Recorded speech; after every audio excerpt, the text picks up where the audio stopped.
Salut les GG, je vais vous montrer aujourd'hui comment réaliser vos propres barres de céréales que vous pourrez emporter pour vos sorties moyennes ou longues, sachant que ça se conserve très bien au congélateur. Là par exemple j'en ai sorti une que vous pouvez facilement mettre dans un petit sac, c'est facile à emballer, après vous l'avez sur vous. Quand vous la sortez du congélateur, c'est comme si elle était fraîche. Voilà, alors c'est parti pour la recette du jour. Alors c'est une recette tonique, parce que dans la 3G vous retrouverez alors la baie de goji, le gingembre et puis un peu de poudre de guarana. Alors là c'est la poudre de guarana, vous en trouverez facilement dans les magasins bio du type Biocop sur Saint-Philbert ou sur les marchés, sur les petits camions habituels.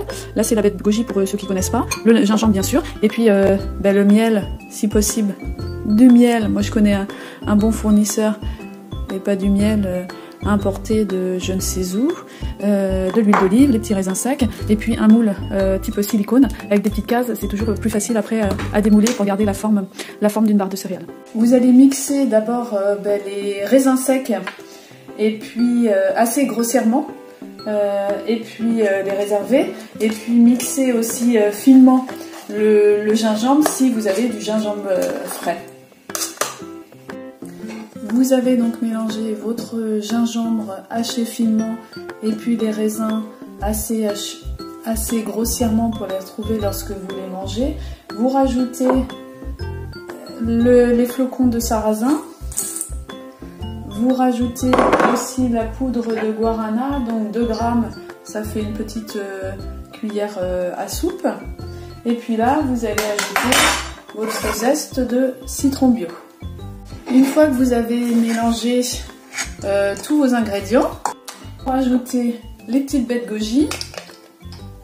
Alors en entier c'est bien, parce que lorsque vous mangez les barres de céréales, c'est bien aussi de trouver des petits morceaux en entier. En tout cas moi j'aime bien, vous verrez à l'usage si vous préférez les mixer. Et puis vous rajoutez votre miel. Alors moi je l'ai fait un peu fondre, parce qu'il était assez durci. Et là vous mélangez bien pour avoir une pâte homogène.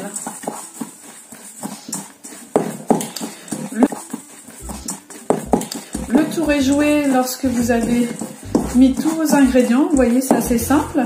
Il suffira ensuite de bien tasser tout ça dans les petites cases de votre moule en silicone et puis de passer au four.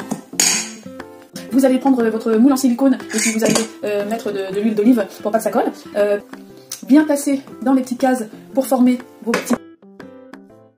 Et puis après, je regarde, on va le mettre au four à 150 pendant 20 minutes. Voilà, le tour est joué.